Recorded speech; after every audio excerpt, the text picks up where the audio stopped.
नमस्कार नमस्कार मित्रांनो, या मालिकेच्या आजच्या जबरदस्त भागामध्ये आपलं स्वागत आहे. आणि त्यामध्ये आता तिलोत्तमा ही तिच्या बेडरूममध्ये येते. बेडरूममध्ये येताच आता चंद्रकांत रावांना तिलोत्तमा म्हणते की अहो, माझ्याकडून आज खूप मोठी चूक झाली असती. चंद्रकांतराव म्हणतात हो, आणि तू चुकीचा डिसिजन घेतला होता आणि घेतला असता बरं झालं तू बोलली नाही काय तिलोत्तमा. चंद्रकांतराव म्हणतात तू सावलीला कदाचित कामावरून सुद्धा काढून टाकलं असतंस तिलोत्तमा. मुख्य म्हणजे सारंगला वाईट वाटलं असतं ग तिलोत्तमा. तिलोत्तमा म्हणते तुमचं बरोबर आहे, पण आपण सारंग बरोबर डील करू शकलो असतो.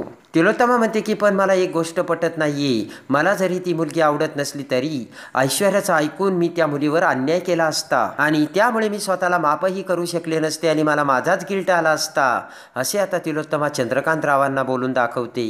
चंद्रकांतराव म्हणतो की हे बघ, तू चुकीचं वागणार नाही तिलोत्तमा, मला पूर्ण खात्री आहे ग तुझी, तेव्हा तू मला एक्सप्लेनेशन देऊ नको बरं. आता तिलोत्तमा म्हणते की मला ऐश्वर्याचं पटत नाही, ती त्या मुलीच्या पाठीमागे का लागते. चंद्रकांतराव म्हणतात की अगं तिलोत्तमा, तू आता तिच्याकडून सगळे हक्क काढून घेतले ना, त्यामुळे ऐश्वर्या आता असंच वागणार आहे आणि सावलीला सुद्धा तू त्या ऐश्वर्याची जागा दिली, त्यामुळे साहजिकच आहे ऐश्वर्या आता असंच वागणार. तिलोत्तमा म्हणते की आता अजिबात नाही, हे बघा मी तुम्हाला सांगते, आता मी माझी चूक आता सुधारणार आहे. तिलोत्तमा म्हणते की अहो, या पोरीमध्ये खरंच खूप गुण आहेत आणि ते गुण असे आहेत की त्यामुळे त्या पोरीला योग्य दिशा मिळायलाच हवी. निश्चितच त्यामुळे ती पोरगी खूप पुढे जाईल. आता सारंग इकडे ऐश्वर्याला बोलून निघून जाताच नील आता ऐश्वर्यावर भडकतो. नील म्हणतो झालं का तुझं समाधान, आणि कालपर्यंत तर तू सांगत होती मी सुधारण्याचा प्रयत्न करते आणि मी सुधारले म्हणून, कुठे गेलं तुझं तो प्रयत्न. नील म्हणतो मला सुद्धा खरं वाटलं होतं, पण ऐश्वर्या तुला तुझा स्वभाव बदलायचाच नाहीये.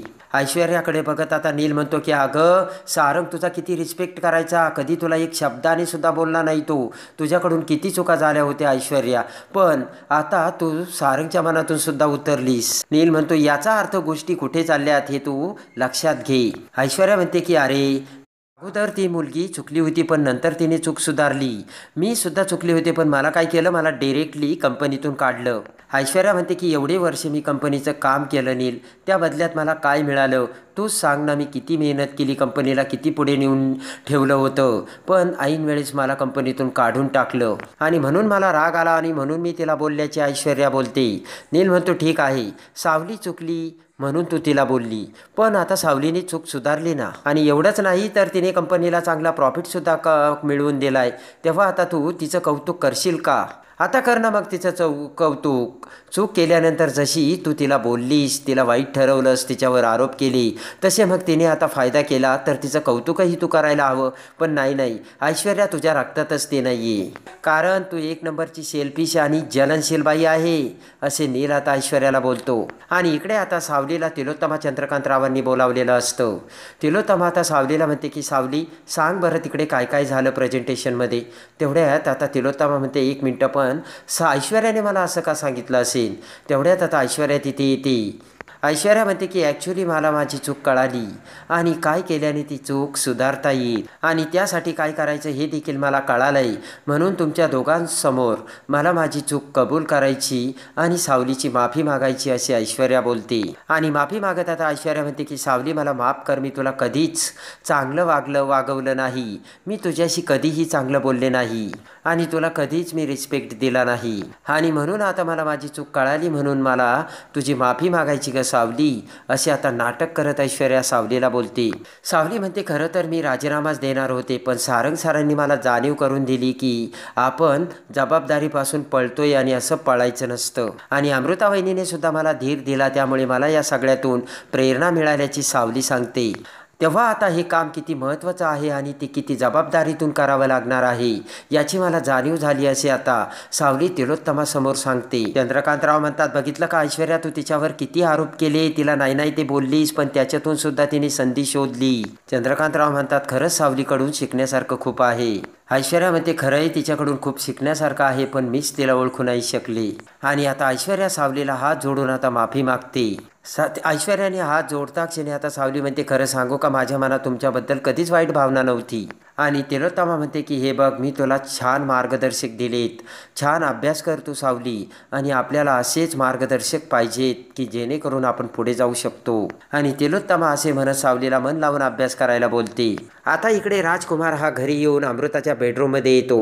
अमृता म्हणते की अहो काय अवस्था केली तुम्ही, तुमच्या हाताचा पेट्रोलचा वास येतो. राजकुमार म्हणतो की अगं महाराणी, मालकीनबाई तुमचा नवरा गॅरेजवर कामाला जातो तेव्हा वास तर येणारच. आणि पटकन त्याच्या खिशातील पैसे राजकुमार आता अमृताकडे देतो. अमृता म्हणते की अहो सगळे पैसे मला देता, तुम्हाला तुमच्या चहा पाण्याचा तेलाचा वगैरे खर्च नसेल का? राजकुमार म्हणतो ठीक आहे, पण अगं मला ना त्या गॅरेजचं भाडं द्यायचं होतं आणि तो माझ्या डोक्यावरच बसला होता आणि काय करावं ते कळत नव्हतं. तेवढ्याच सारंग तिथे आला. तर राजकुमार थबकतो. अमृता म्हणते सारंग, काय केलं सारंगने? आणि आता घडलेली हकीकत राजकुमार अमृताला सांगतो. आणि राजकुमार म्हणतो की मग सारंगने मला मदत केली. अमृता म्हणते की अहो मला का नाही मागितले, तुम्ही माझ्याकडे पैसे ठेवायला देतात ना, मी दिले असते आणि ते तुमचेच पैसे आहे ना. राजकुमार म्हणतो पैसे तुझेच आहे. तर अमृता म्हणते सारंगकडून किती पैसे घेतले ते सांगा. तेव्हा राजकुमार म्हणतो 25,000. आणि लगेच आता राजकुमार हा बाथरूममध्ये जातो. इकडे दुसऱ्या दिवशी आता तारा आणि सावली रियाज करण्यासाठी भैरवीच्या घरी जायला निघालेले असतात. दोघीही आता घराबाहेर पडून पटकन त्यांच्या कारमध्ये बसतात. आणि तेवढ्यात ऐश्वर्या त्या दोघींना बघते आणि विचार करते नक्कीच काहीतरी भानगड आहे, या दोघी खूप गडबडीत चालल्यात आणि काहीतरी महत्त्वाचं दिसतंय असे म्हणत आता ऐश्वर्यासुद्धा त्यांच्या पाळतीवरती पाठलाग करू लागते. आणि त्यांच्या कारमध्ये बसून सावली आणि तारा जाताच पाठीमागून ऐश्वर्या तिच्या कारमधून आता त्यांचा पाठलाग करते. आणि इकडे आता भैरवीने जयंतीला कॉल केलेला असतो. तेव्हा आता जयंती म्हणते की भैरवी माई तुम्ही काही टेन्शन घेऊ नका, मी सावलीला ना बरोबर तुमच्याकडे घेऊन येते. आणि भैरवी आता रस्त्याने वडापाव खात चाललेली असताना तारा आणि सावली त्यांच्या कारमधून तिच्या शेजारून जाऊ लागताच जयंती त्यांना बघते. आणि जयंती पटकन आता सावलीला फोन लावते आणि म्हणते काय गं सावली, माझ्या समोरून गाडीत गारगार हवेत चालली आणि मला सोडून चालली का? सावली म्हणते कुठेही तुम्ही? तर जयंती म्हणते हे काय तुझ्या पाठीमागे? सावली म्हणते मी गाडी थांबवती या तुम्ही. तर जयंती म्हणते आलीच. त्यानंतर जयंती म्हणते नको नको, तुम्हाला रियाजाला उशीर होईल, त्यापेक्षा तुम्ही जा पुढे, मी रिक्षाला येते. आणि लगेच आता सावली आणि तारा पुढे निघून जातात. तर जयंती रिक्षात बसते. आणि इकडे आता बबलू हा किरण बरोबर बोलत नसतो. आणि पटकन आता सारंग सरांना फाईल हव्यात असे लिहून बबलू आता किरण समोरून निघून जातो आणि शेजारच्या काउंटरवर जातो. तेवढ्यात आता नील तिथे असतो. तर किरण त्या फाईल घेऊन येत नीलला म्हणते की सगळ्या फाईल चेक करण्यासाठी रेडी आहेत. नील म्हणतो की हे बघ मला नको सांगू, हे काम बबलू बघतो त्याला सांग. बबलू ते सगळं ऐकत असतो. किरण म्हणते की एक काम करा ना, तुम्हीच त्याला सांगा ना. तर नील म्हणतो मला खूप कामं आहेत, तुला जे काही बोलायचं ते त्याच्याच बरोबर बोल. बबलू आता खुश होत ते सगळं ऐकत असतो. आणि आता बबलू हटकून आता दुर्लक्ष करत किरणच्या बाजूला उभा राहतो. तर रागाने त्या फाईल आदळून किरण तिच्या जाग्यावर बसते. तर बबलूसुद्धा निघून जातो. आणि इकडे आता पटकन तारा आणि सावली त्यांच्या कारमधून भैरवीच्या घरी येतात. तारा आता भैरवीला म्हणते की मॉम अर्गं एक खूप मोठा प्रॉब्लेम झाला आहे. भैरवी म्हणते की आता काय? भैरवी म्हणते की तारा आता तुम्ही दोघीही गप्प बसा, आता या क्षणी सगळ्यात माझा मोठा प्रॉब्लेम म्हणजे तुम्ही दोघे आहात. आता भैरवी म्हणते की काय चाललंय तुमच्या दोघींचं? तारा म्हणते मॉम अगं ऐश्वर्या वहिनीला आमच्या दोघींचा संशय आलाय, तेव्हा ती पाठलाग करत आमच्या पाठीमागे येते. भैरवी म्हणते काय? पण यात चूक तिची नाही तुमच्या दोघींची आहे. भैरवी म्हणते की नक्कीच तुम्ही दोघींनी काहीतरी हलगर्जीपणा केला असेल. तारा म्हणते की घरी रियाज करत होतो ना त्यामुळे हे सगळं घडलंय. तेव्हा आता भैरवी म्हणते की मग रियाज करताना सांभाळून नाही करता येत का? काळजी नाही घेता येत तुम्हाला? भैरवी म्हणते की ही तर बावळट आहेतच तारा, पण सावली तुला काळजी नाही घेता येत का? सावली म्हणते की माई अहो दरवाजा बंद करून आम्ही रियाज करत होतो, त्यामुळे मला नाही वाटत त्यांनी आम्हाला रियाज करताना बघितलं असेल. सावली म्हणते तसंही तिलोत्तमा मॅडमने ऐश्वर्या वहिनीला शिक्षा दिली म्हणून त्याचा बदला घ्यायचा आहे त्यांना. आणि आता इकडे बबलू हा नील शेजारी येऊन बसतो. नील बबलूकडे बघत म्हणतो की ती अजूनही तुझ्याशी नीट बोलत नाही वाटतं. बबलू म्हणतो की ती माझ्याशी नीट बोलत नाही म्हणून मी तिच्याशी बोलत नाही, तिलासुद्धा कळू दे जर माझ्याशी बोलली नाही तर किती त्रास होतो ते. नील म्हणतो या बायकांना वटणीवर आणायचं असेल तर असंच करावा लागतो आणि मी सुद्धा काल ऐश्वर्याशी असंच वागलो. आणि इकडे आता ऐश्वर्या ही तिच्या कारमधून आता तारा आणि सावलीचा पाठला करून भैरवीच्या घरी येते. आतमध्ये भैरवी तारा सावलीला म्हणत असते की आता तुम्ही वाद घालू नका, यातून बाहेर कसं पाडायचं ते बघा. आता सावली म्हणते की आता ना त्यांच्या समोर आपल्याला रियाज करायचा, कारण त्यांना जर संशय आलाच आहे तर त्या कायम आपल्यावर संशय घेत राहतील. भैरवी म्हणते की ओ मॅडम, तुमचं डोकं तर ठिकाणावर आहे ना. भैरवी म्हणते स्टेजवर आपल्याला सगळं लपवता येतं, पण इथे रियाजाला काय करणार आहे आपण. आणि तेवढ्यात आता ऐश्वर्या ही पुढे जाऊ लागताच पाठीमागून जयंती रिक्षातून येत ऐश्वर्याला बघते आणि म्हणते ऐश्वर्या मॅडम, अहो तुम्ही काय करता इथे. ऐश्वर्या म्हणते मी भैरवीजींना भेटायला आली. तेव्हा आता जयंती म्हणते की अरे बापरे, तुम्ही, हे तर आश्चर्यच झालं. तेव्हा आता ऐश्वर्या म्हणते माझं जाऊ दे ग, पण तू इथे काय करतेस. आणि इकडे आता पटकन जयंती ही ऐश्वर्याला 100 रुपये रिक्षाला देण्यासाठी मागते. ऐश्वर्या देताच आता जयंती ऐश्वर्याला घेऊन भैरवीच्या घरी येते. सावली आता त्यांना पाणी देते तर ऐश्वर्या म्हणते की मी आता सध्या कंपनीत जात नाही ना, तेव्हा मला वाटलं चला तुमच्या घरी भेटून जाऊयात. भैरवी म्हणते की ते म्हणतात ना, एकटं मन सैतानाचं घर असतं, त्यामुळे काहीतरी करत राहायला पाहिजे ऐश्वर्या. आता भैरवी म्हणते की हे बघा, आमचं गाण्याचा कार्यक्रम तोंडावर आलाय, तेव्हा आम्हाला आता एवढा वेळ नाही आहे, त्यामुळे रियाज करायचा आहे. ऐश्वर्या म्हणते की तुम्ही करा ना रियाज, मी बसते थोडा वेळ इथे.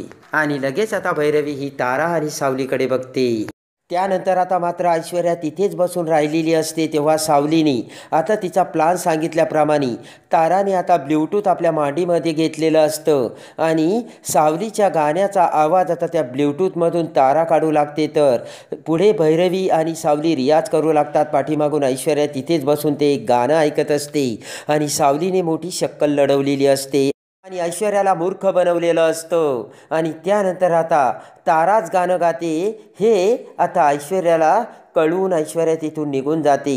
त्यानंतर आता सावली घरी येते. घरी येता क्षणी आता सारंग आणि सावली दोघेही बसलेले असतात. तर सारंग म्हणतो की आता आपल्याला मॉडेल बनून त्या गावामध्ये जावं लागेल आणि त्या गावाला आता आपण मॉडेलिंगचं स्वरूप देणार आहे सावली, कारण जर त्या गावाचा गायडन्स आणि रेफरन्स बाकीच्या गावांनी जर घेतला तर आपल्याला बाकीच्या गावातून सुद्धा मदत मिळेल आणि त्या गावाला आपण मॉडेल म्हणून जर प्रसिद्ध केलं तर बाकीच्या गावांचा सुद्धा आपल्यावरती विश्वास बसेल. तर सावली म्हणते ही तर खरंच खूप छान कल्पना आहे सारंग सर. तेव्हा आता सारंग म्हणतो सावली, त्यासाठी आपल्याला कोकणातील गावांना सुद्धा भेटी द्यावी लागणार आहे आणि आपल्याला कोकणात जावं लागणार आहे. ते ऐकताच आता सावली डचकते, कारण आता जर सारंग सरांनी आपल्याला कोकणात नेलं तर भैरवीजींनी जो कार्यक्रम ठेवला आहे त्या कार्यक्रमात आपल्याला कसं गाता येणार याचा आता विचार करून सावली घाबरते आणि पटकन सावली आणि तारा आता भैरवीकडे येतात. तर सावली भैरवीला म्हणते की माई, आपल्याला हा गाण्याचा कार्यक्रम पुढे लांबवता नाही येणार का. तर भैरवी म्हणते अजिबात नाही सावली, कारण हे गाणं माझ्यासाठी किती महत्त्वाचं आहे आणि हा कार्यक्रम किती महत्त्वाचा आहे ना, याचा अंदाज तुला नाही आहे. आणि भैरवी आता तिच्या निर्णयावर ठाम असते. तेव्हा आता सावली ही भैरवीच्या कार्यक्रमात गाताना आता कोण बघणार हे बघण्यासाठी आणि या मालिकेच्या डेली अपडेटसाठी आपल्या चॅनलला लाईक करा, सबस्क्राईब करा.